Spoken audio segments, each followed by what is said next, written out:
لوگوں کو ان کی خواہشوں کی چیزیں یعنی عورتیں اور بیٹے اور سونے اور چاندی کے بڑے بڑے ڈھیر اور نشان لگے ہوئے گھوڑے اور مویشی اور کھیتی بڑی زینت دار معلوم ہوتی ہیں، مگر یہ سب دنیا ہی کی زندگی کے سامان ہیں اور اللہ کے پاس بہت اچھا ٹھکانہ ہے۔ اے پیغمبر ان سے کہو کہ بھلا میں تم کو ایسی چیز بتاؤں جو ان چیزوں سے کہیں اچھی ہو؟ سنو،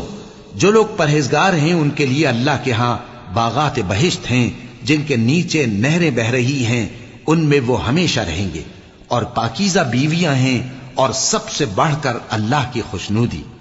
اور اللہ اپنے سب بندوں کو دیکھ رہا ہے جو اللہ سے التجا کرتے ہیں کہ اے پروردگار،